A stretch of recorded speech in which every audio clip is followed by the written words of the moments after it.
It took some time, but Notre Dame has gained a lot of momentum over the course of this 7-game win streak, and people from around the country are starting to take notice of this Irish team, and Saturday night was another prime example as to why. So what does that mean for the Irish the rest of the way? That's next on Locked On Irish.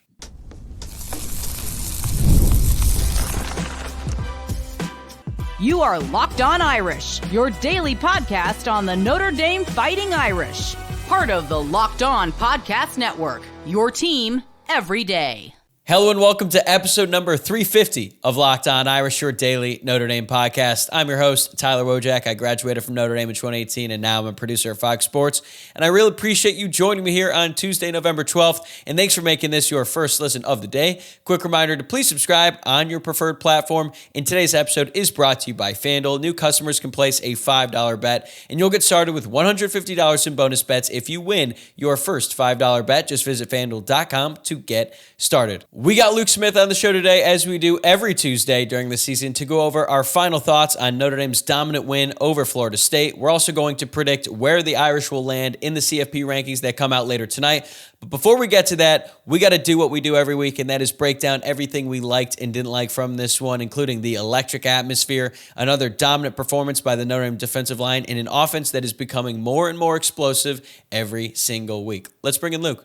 So Luke, as you know, I'm really only able to get to a couple home games a year because I live so far away. And obviously, I wish I could make it to more games, but there's always like one game a year where I really wish I was there. And that's how I felt on Saturday, even though the Irish were hosting a 1-8 Florida State team. The atmosphere for this one looked electric on TV. So take us through the day from your vantage point. I thought it was a really fun day. I drove up Saturday morning and I noticed as soon as I got out to the tailgate lots, probably around like 2:15, so 5 hours before game time or so, it was pretty full, and it just kept getting fuller and fuller. And I really felt like for most of the games this year, the lots have not been super full. Louisville, I felt like, was a good showing. Weirdly enough, I felt like Stanford actually was pretty full too, but this was definitely far and away the fullest. Seems like a scenario where a lot of people decided a year ago they were going to come to this game, and then even though Florida State is truly horrendous, they were like, why not? I may as well still go, and hopefully it's just a fun night for Notre Dame. And that's what it was, because they're pretty good and Florida State is some sort of awful. But I thought the atmosphere was great. Like, as soon as I walked into the stadium, the seats were all full, like 15, 20 minutes before game time. You don't see that often, I feel like. And this is to play a 1-9 Florida State team. And even though Notre Dame goes right down and scores, that energizes the crowd. In fairness to the fans, like, I don't really think there was that much to get excited about. Like, as I texted you, it's about, I think at one point I said, this is going to be the most boring 42-6 win of all time. It ended up being 52-3. But the fans, I thought, were pretty good, even though like the outcome was never in doubt. So I got to give them a lot of credit. I thought it was a really good atmosphere, and I'm glad that the fans were able to enjoy that night game. Yeah, look, like, we have been pretty critical of the Notre Dame stadium experience, and we certainly aren't alone in that respect. I think it's fair as well. There certainly have been some games, not just this season, but throughout the past, where it's just really not that great of an atmosphere. But when it's really clicking, and it felt like it was on Saturday, it comes through on the television. And that's like the sign where, you know, okay, they really stepped it up for this one. I do think that overall, Notre Dame does night games really well. They certainly have a few things that they could improve upon. I'm sure we're going to get to that, and things that we didn't like. But overall, it looked like a really fun time. And, you know, even though Florida State is a terrible team, it is pretty fun to watch Notre Dame just hammer a team, one that has been a rival in the past. And I made this analogy before.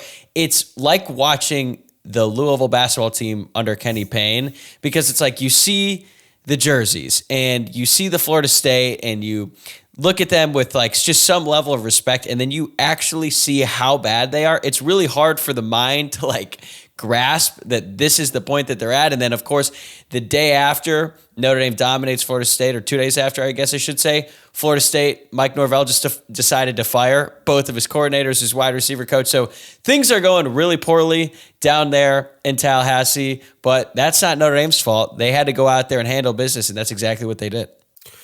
They did. And you make the Kenny Payne Louisville comparison, and this might sound crazy, but can I make the argument that what Norvell has done is actually worse because he had success somehow than being this futile after going 13-0 last year and turning around and just being this atrocious, spending all this money in the transfer portal, bragging to everybody in your league about how you're too good for the league, and then just being the worst team in college football short of Purdue. It's pretty unprecedented, I would say. It's definitely unprecedented. And at least, with the Kenny Payne thing at Louisville, it's like, they were never good. Right. And he was a first-time head coach. And I think the thing about the Kenny Payne era was just he sounded like such a moron in every press conference and just clearly had no control of the program. But the fact that Norvell at one point did have control, and you're right, there was a level of hubris, not just from the football program, but from the entire athletic department, for them to just plummet like this. I don't think there's that many people outside of the program that are feeling super sorry for them, but you made the point last week, this might be the worst season of any college football program ever, given the expectations that they had before the season, and seeing it live on Saturday, it's really hard to argue with that. It is, because even going into the game, after I said that last week, I was like, man, did I set myself up here? Like, it's still Florida State. They've got some talented guys, like some guys that might play in the NFL. Like, is this going to end up being a game and I'm going to be nervous on Saturday and I'm going to be saying, why did I say that? The answer is no. They are truly horrific. It was 52-3. So, yes, that statement hit exactly its level of water that it needed to. It's rare that I am as confident as I was going into this game. And I was pretty confident going into the Navy game as well. Like, I had some people hitting me up, like, is Notre Dame going to cover tonight? And I was like, absolutely. You won't even be sweating this one out. And I know that the number was huge. It was 25.5 on FanDuel. I think it got up to 26.5, depending on what book you were looking at. But there was never a doubt in my mind that Notre Dame would not cover in that, because not only are they just a better team, Florida State quit. They are not a cohesive unit at all. I actually got such a good laugh out of this play late. I think it was late in the third. Notre Dame was up 31-3 at the time. It was the play where they threw a pass interference penalty on the pass that was intended to Jane Greathouse. And all the cornerbacks got up and they were doing like the seatbelt celebration. They were talking trash. Meanwhile, there's like 4 flags littered. And don't get me wrong, pretty much every defensive back who has ever played football does things similar to that. But just given the state of the Florida State football program, the fact that they're 1-8, the fact that they're getting just dog walked in Notre Dame Stadium, and then the players are still acting like that because they made one half decent play that was overruled by a penalty. It just like perfectly captured what is going on and really what's wrong with that Florida State program. Yeah, that's a good call. Either that or the on-field meeting that Norvell called at halftime after his own coaching ineptitude led to Notre Dame getting a touchdown before half. So, wow, what a train wreck. It is such a train wreck, and I honestly don't think if Florida State had not invested so much money this past offseason, I think Mike Norvell would be out the door. But they gave him an extension. They gave him a huge raise just because Alabama might have considered him to replace Nick Saban. But let's get into the 3 things that we liked and didn't like from this one. Obviously, a lot more to like than dislike, but what stood out to you? Saturday night was the best game of Donovan Hines' career at Notre Dame, and it was occurring on a night where they really needed it when Howard Cross went down with injury. He had 5 tackles and 2 of Notre Dame's 8 sacks. Really good to see him shine on a night where Notre Dame needed it. I know that maybe there were some running plays that left some things to be desired, but honestly, where I'm at with Notre Dame against rushing attacks is like, I don't care if they get yards on the ground because they're not going to score. And if people are going to complain about that, whatever, you can nitpick, but to me, it just doesn't matter. So great game from Donovan Hines and a much needed performance with Cross going down with injury.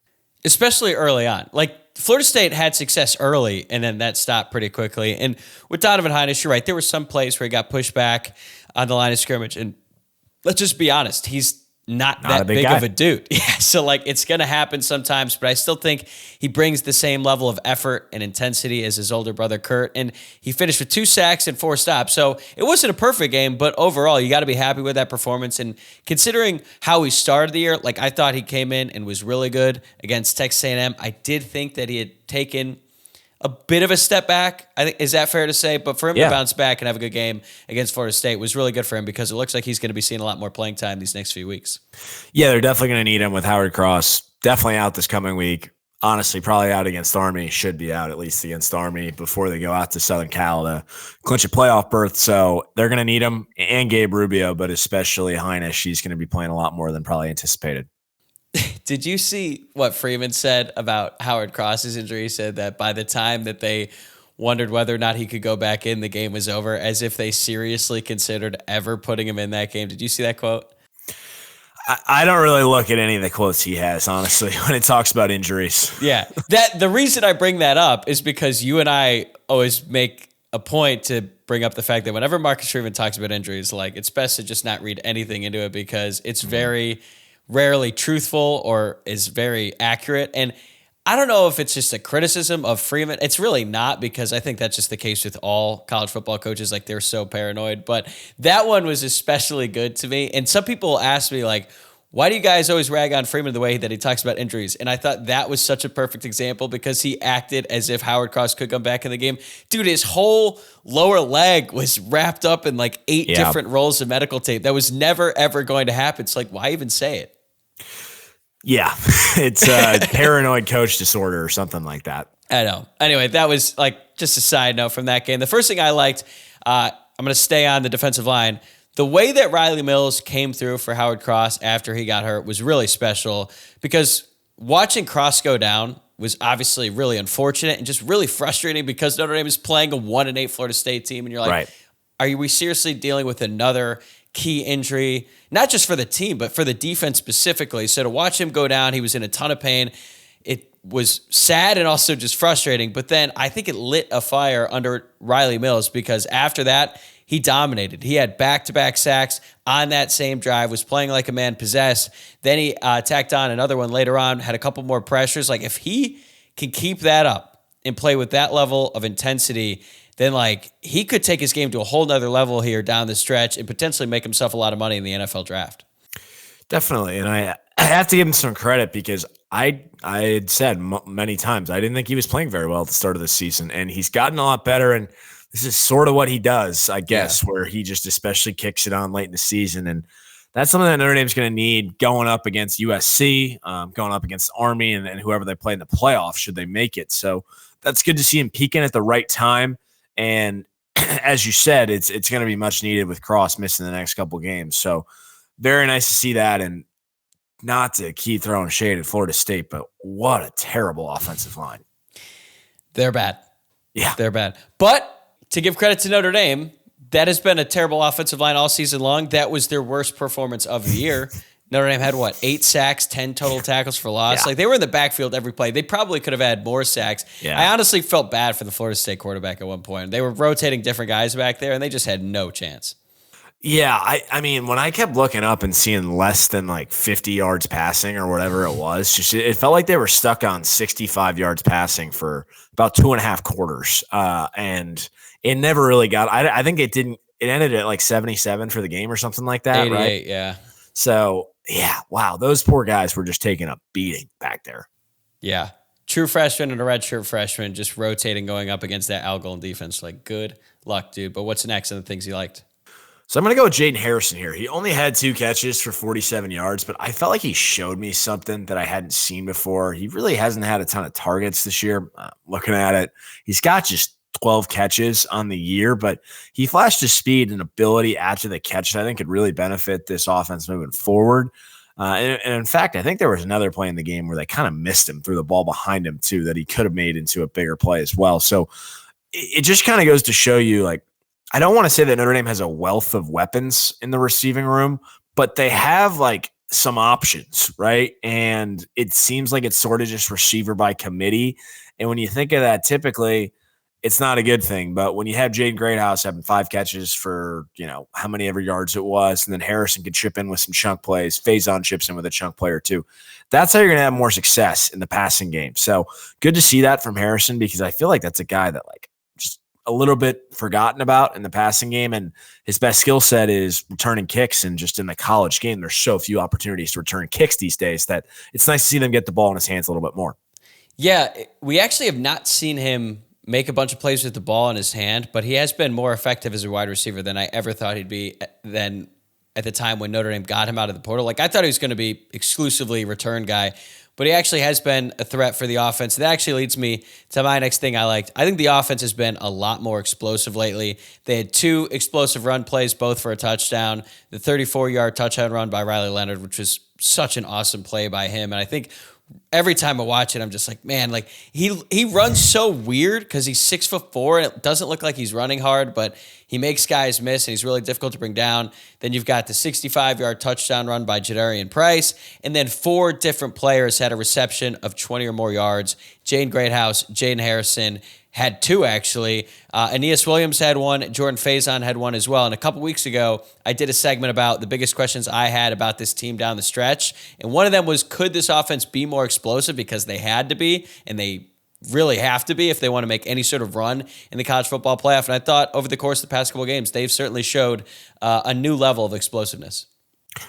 Definitely. And I think that when you think about Notre Dame offenses past, even ones that have gotten to the big stage, like they haven't necessarily always had that explosive ability. And I think that having that, even when you have a guy like Jadarian Price who's a little bit boom or bust, like you'd almost rather take that boom or bust ability than just like kind of a steady runner, which might sound somewhat counterintuitive, but you sort of need to have that home run ability. And coupled with what's starting to happen in the passing game, it's really promising moving forward. What do you make of Jadarian Price's game? Well, that's kind of what I'm saying, right? Like, I think if you look at his stat line, how many carries did he have? He had he had 7 carries for 95 yards. 65 of those obviously came on one play, but he was only in the game for 11 snaps. And I know Dylan McCullough likes to have his stable, but me personally, I thought we saw a little bit too much Devin Ford in this one. How many plays was he out there for? Okay, he was out there for 5 plays. I honestly thought it was more than that. I know they've been getting Aeneas Williams a lot more involved. He was out there for 13, but it's like, I don't know, man. I feel like that running back rotation, it's something that we've talked about before, but for Jadarian Price to have the run that he did, he also had a nice 17-yard run as well. But for him only to be out there 11 plays, it doesn't seem like the best way to use him, but that's just my own opinion. Yeah, I would agree. But I guess that also means then, so the 65-yarder and the 17-yarder, like that means what? 82 of those yards came on 2 carries too, which again goes to the boom or bust ability. And they must just really not trust him in passing downs is kind of what I gather on that. So I don't really know what to make of it, but what I am saying is that I will take I don't care if he gets stuffed every other play if the other play is just a 30-yard run. So I know before the season, I don't think we would have looked at Jadarian Price as the home run hitter, but he has actually had more explosive plays than Jeremiah Love, even though Jeremiah Love scores a touchdown every single game. It's pretty crazy, but actually it turns out Love is more of the power guy, even though he does have that explosive ability himself. We'll be right back with Luke to go over the things that we didn't like from this one, even though there really wasn't much to complain about. But first, I want to tell you about Roy. You've heard me talk about Roy this season and how they are revolutionizing the NIL industry. Roy allows you, the fan, to have a say in who gets the NIL money. And here's what I absolutely love about Roy. You get your money back if that player transfers. Roy is helping us keep our team intact, and it's actually good for the game long term. Remember that feeling when Jadarian Price broke free for his long touchdown run against Florida State? You could show your support for Price by depositing a little appreciation into his account. All you have to do is download the Roy app or go to joinroy.com. Now, let's spotlight my Roy/Locked On Irish Player of the Week, Riley Mills, who finished with 3 sacks on Saturday. We're going to throw some money into his account on Roy. Every contribution counts, $10, $20, and all adds up. Join me and show some love for Riley Mills. Download the Roy app or get to joinroy.com today. Use promo code LOCKEDON. Every athlete from every team is there. No purchase necessary. Void where prohibited. Go to joinroy.com for full terms. Roy, support the players, change the game. All right, what's next for you? So this is maybe not the best timing. Notre Dame's up 8 right now on Buffalo in basketball game with about the under 8 timeout. So I wish that was a little bit not as close, but Micah Shrewsbury getting the crowd hyped up. I think the loudest the stadium got all night was when he came onto the Jumbotron. He was on the field. He's just saying there's no place like Notre Dame. We have the best fans in America, imploring the stadium to stand up, saying the defense needs our energy. It's really like the only time they've ever had somebody there that actually energizes the crowd. I think that some of those segments they do with little kids are fun. Maybe not the best thing to do where you have a kid yelling "hit it band" going into the fourth quarter of like an intense game. Like maybe find a different time for that. I don't know, just a thought. I think you can keep the segment, but timing could be better. I think the proposal I'd like to make is that he comes onto the field to pump up the crowd every game because that was just phenomenal. What if Micah Shrewsbury just became the leprechaun? Like Yeah, a side I, gig. I haven't been a fan of one of the leprechauns in a while, so I could take that. That would be pretty hilarious. Yeah, I saw the reaction to that. It was really great. I think the fans just love Shrewsbury. And you're right. I wish that the score would be a little bit different right now. They were up 20 the last time I looked, and then you said that they were up by 8. So by the time this gets released, everyone is already going to know the final score. Hopefully it's a lot more than 8 points. But that's awesome, man. I love Shrewsbury. Also, Nate Ament, 5-star player on campus. So we'll see how that visit turned out. But the last thing I liked in this one, Mitchell Evans looked like Mitchell Evans again. I know the stat line wasn't great at the end. He only had 2 catches for 21 yards and a touchdown. But the catch that got overturned, and it was the right call, in my opinion. Yep. It barely did touch the ground, but it did touch the ground. That was a phenomenal effort, and it was the first play that kind of reminded me of the last year's version of Mitchell Evans, so that was really encouraging. It was actually pretty funny seeing Bo Collins throw his hands up immediately. I don't know if you saw this on the touchdown pass to Evans. Like, as soon as Evans gets a step on the line of scrimmage, Bo Collins, like, I don't even know if he runs his route. He just literally like puts his hands up in the air, signaling a touchdown. Mitchell Evans comes down with the pass. His first touchdown of the season. He actually does not have that many touchdowns in his career. 2, 3, something like that. That was his third. Right. So great to see him get in the end zone. And Mark Streeman said it in his press conference on Monday. That was Evans' best game of the season, and that is the guy that they have been waiting on all year long. And if he continues to play like that, the offense becomes even more dynamic, and he basically provides Riley Leonard with a safety net on third down. So we saw glimpses of it early on in the season, but now if he's able to do that on a consistent basis, that's just another huge addition for this offense. Right, and I think to some extent he embodies the Notre Dame offense and their potential to grow. Like, it's not that often that in week 10, 11 of the season, like, you're talking about an offense saying, I think they can still get a lot better. Granted, we're also in a format now where this is the first time you could play, 6 more games, something like that? Like, in theory, I don't know what the exact number is, but something like that. So it's different for sure.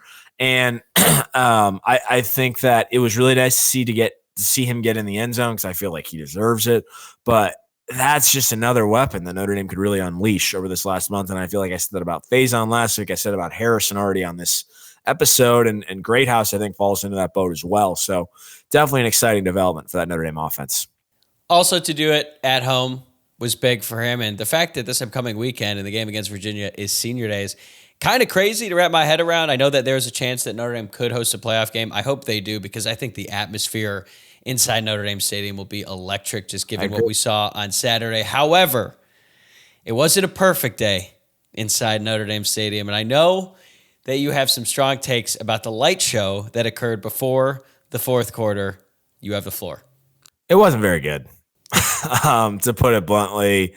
I was excited to see what they were going to do. I really thought that they might have done something like even like a drone show because they had all those recruits there.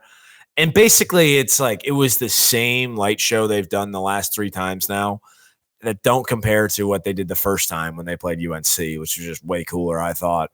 And I got to be honest, Let Me Clear My Throat and DJ Cool was not quite the splashy performance I think the stadium entertainment and maybe the recruiting department was hoping for. For reference, that song came out in 1996, some 10 years before the recruits in attendance were even born. I mean, hell, it came out a year before I was born, and I graduated from Notre Dame half a decade ago.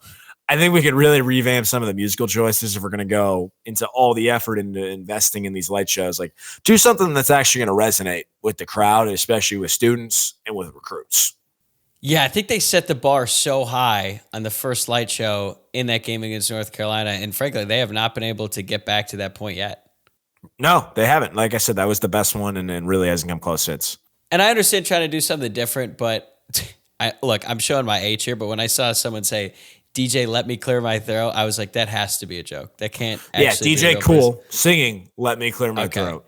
And like I was like, I feel like I should know this guy. I should know this. There's definitely going to be some people who are like, you're ridiculous. How do you not know who that is? But I'm sorry. The fact that I don't, the recruits definitely. Yeah, it's kind of the point. Yeah, exactly. So that could use some work. And just generally, I felt like the lights, like, they could have done some more stuff there. You have all season to plan for this, and that was the product. Not great. Exactly. And the fact that that is the only night game at home this season, it's like, like, you're right. You have all season to prepare. So That's a little bit disappointing. You know what else is disappointing? The fact that Notre Dame does not have a reliable field goal kicker, and we're in the middle of November. Mitch Jeter, first game back from injury, goes 7 of 7 on extra points, converted a 28-yard field goal.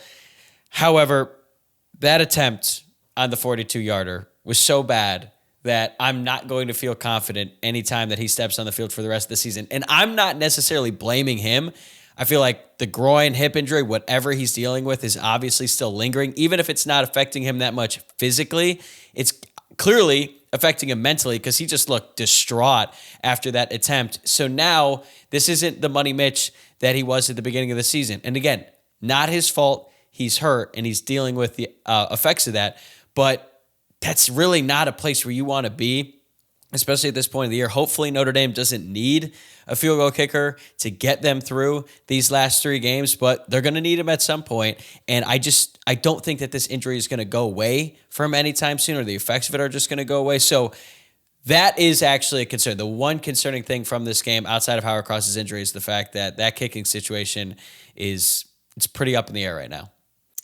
It is, and this is kind of what I said last week. Like, the more the questionable status went on, the less good I felt about it. And then I don't really know what happened on Saturday night because he shanks that 42-yarder so bad, like you said.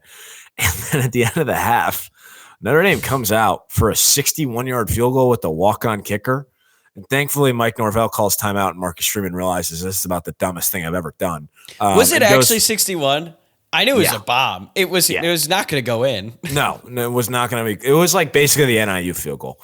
But what I was confused on, because obviously I'm in the stand, so I can't hear any of this. But somebody texted me saying that the broadcast. So my assumption was when I see Yoakum out there that they re-injured Jeter on that kick, like that 42-yarder that he missed, and that's why it was missed so badly.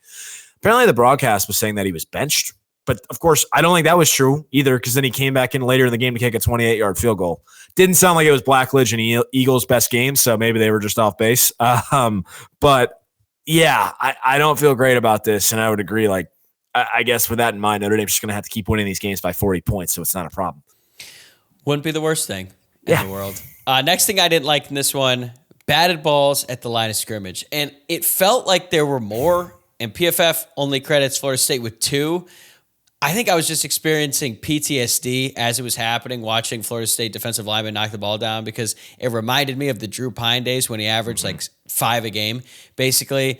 Like, this should not happen with the 6'4" quarterback. It also happened on key pass plays. So that was really frustrating. However, did you see Drew Pine beat Oklahoma?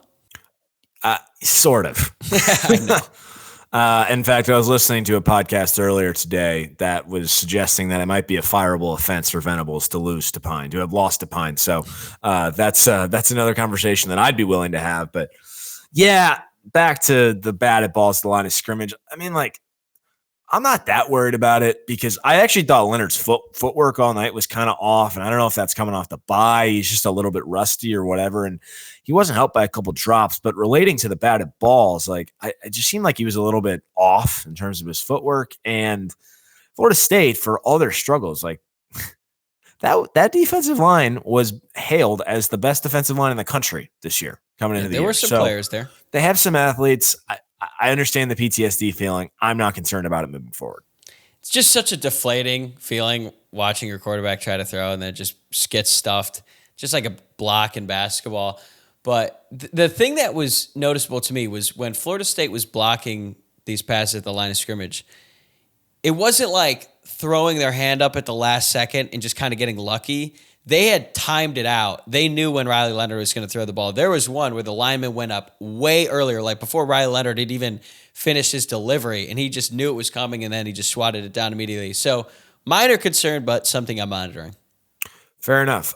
Speaking of things that concern me, and we've already talked about this, so I don't really want to dwell on it, but Howard Cross injury, there's something especially aggravating about an injury occurring against a 1-9 team. Yeah. And Cross might be okay, but like the fact remains, those high ankle sprains, they can last for so long. And for a guy who has already battled a hamstring injury this year, this is just such an unneeded part of the night. So really just could have gone without that. Yeah, exactly. And it's not like you have a starter out there at the end of the game, but it's a similar feeling because you're like, this game is meaningless. Not to say that he shouldn't have been playing because he obviously should. The game was still in balance at the beginning, but yeah, you're right. Anytime a key player gets injured against a bad team, it's just even more frustrating. But hopefully he's back soon. It looked like he had some tears in his eyes on the sideline, maybe because he realized that was going to be the last time that he was going to be able to play in Notre Dame Stadium. But yeah, as long as they could get it back. Maybe not. Good point. Barring a playoff game could definitely change that. That's true. But just looked like he was dealing with a lot of emotions there. So felt sorry for him, but I do expect to see him back this season. Yeah, I really hope so because they're going to need him for this stretch run. All right, last thing. And I feel bad saying this, I do. Luke Talge's interception return for a touchdown makes the things I didn't like. And to be clear, I'm very happy for Luke. That was an awesome moment, well-deserved. First player from Wyoming to ever score a touchdown for Notre Dame. And the story, walk on, bet on himself, got a scholarship. All of that is great. However, I would be lying if I said I wasn't a little upset that my exact score prediction didn't hit because in the game preview last week, I said Notre Dame would win 45-3. The score was 45-3 late in the game. It looked like I was finally going to hit it. I've been so close so many times this year, but I've not guessed the exact score correctly, and I thought I was going to do it, but I came up short. As it turns out, this FSU team, who I already knew was god-awful, was worse than I thought. Yeah, you have been really close a lot, but you can thank Mike Norvell for that missing. And that actually is the last thing that I have here. It is, and this is not a sentiment of I feel bad for them, but I dislike just how bad Florida State is. I had a really fun night, all things considered, great atmosphere, but it is remarkable how far they have fallen. And you just like to have a matchup that gets the juices flowing just a little bit more than a 1-9 team in prime time. I feel you. And it's kind of like what I was saying after the Navy game where it just got to the point where they were playing so bad. You're like, this isn't even fun anymore. Stop fumbling. Fight back. Do something. Compete. It's weirdly been a lot of this season. And it sounds crazy to say that because, what happened in week 2. But since then, it's been a lot of just can we end this? Because holy cow, Notre Dame is so much better than the team they're going up against. It's been that way for a while. It honestly felt like that against Louisville as well, even though they muffed that opening kick and they only won that game by a touchdown. They were better than them. It's a little misleading. Yeah, it was a little bit misleading. And that actually leads me to where I want to close out here and talk about the CFP rankings that are going to come out tonight. Notre Dame was 10th in the first rankings now with a loss from Miami and a loss from Georgia, 2 teams that were ahead of them in the rankings last week. I'm not really sure where they're going to put Notre Dame this week, but I feel like Notre Dame continues to handle their business every single week, and I don't expect them to get a ton of credit for beating up on a 1-8 Florida State team, even though they hammered them and delivered them the worst loss that they had suffered all season long. But I think that teams or people outside of Notre Dame are starting to recognize that, yes, that loss in Northern Illinois was completely embarrassing, but they've been hammering teams every single week. And because the game was on primetime and because of the fact that Alabama-LSU game was not particularly close, I think some eyeballs made their way to NBC, watch what Notre Dame was doing, and I think that there's a little bit more momentum about this Notre Dame team from people in the national media, maybe even the College Football Playoff Committee, and I think that they could see a jump this week in the rankings. Well, I hope you're right because I certainly don't feel that way. And I don't feel that way, especially after looking at ESPN on Sunday morning and seeing Mark Schlabach not even have Notre Dame in the field. So there is that. So where do you think they'll end up tonight? So I think that they will be at number 9, but that will actually give them the 10th seed. So what I have here is Oregon, Ohio State, Texas, Tennessee, Penn State, Indiana, BYU, Alabama jumping Notre Dame, and then Notre Dame at 9, Ole Miss at 10, Georgia at 11, Miami at 12, and Boise at 13, which actually in this scenario, that means Georgia would not be in the field right now based on that. And this would have Notre Dame at the 10 playing Penn State, who's ranked 5th, but it's a 7th seed. So there you go. So the way I see it, I think they're going to have Oregon 1, Ohio State 2. We're both on the same page there. Texas at 3. I think they're going to have Penn State 4. It's crazy. As much as that sickens me. They've done literally nothing. I don't get it. Tennessee at 5, who honestly, they don't have a good resume either, but they only have one loss and they're in the SEC. And we're going to find out about Tennessee this weekend, so I'm not really that concerned about them at this point in time. Indiana at 6 after scraping by Michigan. I think they're going to have BYU at 7. I think they're going to have Notre Dame above Bama slightly. I could be totally wrong. I mean, Alabama did hammer LSU on the road for the Crimson Tide. That was a very impressive win, but also maybe this LSU team just stinks. They lost to USC, who's not good, and they got hammered by Alabama at home, and that Texas A&M loss, like A&M ran away with that game late. So it really just depends on the committee's view of LSU. I think that they're going to look at that loss and say, while impressive, they still do have 2 losses. So I guess I'm a little bit more on the optimistic side. I think they're going to have Notre Dame at 8, Alabama at 9, just 1 spot ahead of Georgia because they beat them. Boise State 11, SMU 12, and then Miami all the way down to 13. Again, this is what we think is going to happen, not necessarily what we think should happen. So no Ole Miss. Oh my God, did I just miss Ole Miss? Yeah, I did. All right, I'm going to put them actually behind Notre Dame, behind Alabama. I'll put them at 10, and then Georgia at 11, Boise State 12. So okay, I thought you were going to try to make a point about the Kentucky loss. So, I would have heard it out. That was a bad loss. See, the reason I think Alabama will jump Notre Dame is because I thought it was honestly BS that they were put in at 12th last week because I just don't think they've really done anything. But the fact that the committee already had them there, and then they went down to BR and just hammered LSU. They're biased towards them, and there's no way Alabama's going to miss his first field unless Auburn has the potential to do the funniest thing. I was just about to say, I think this is going to be the year. I'm not saying Auburn is going to win. That game is going to be close, and it's not going to make a lick of sense, but it will be close. I mean, the last 2 times they've gone down there, they should have lost the game. So, third time, you gotta believe the voodoo is out because think about that. That's set. So 2021. It's at Jordan-Hare, right? Yeah, 2021 was when Bryce Young led that. I'm sorry, no, it's see that's yeah. If it was at Jordan-Hare, I'd be like, they're gonna lose that game. Anyways, 2 out of the last 3 years though, they should have lost the game. Is the point? And just absolute voodoo pulling stuff out of a hat. They're due. And they don't deserve to be in the playoff. I'll say it. There we go. Well, I mean, they've got Mercer this weekend. That's going to be tough. Mercer's kind of a wagon. I don't know if you've looked at their stats, but let's see. What's Mercer got this year? 9-1. No, that's what I'm saying. You're right. Upset alert. They did lose to Samford. Then they go at Oklahoma. They're a disaster. Yeah, home against Auburn.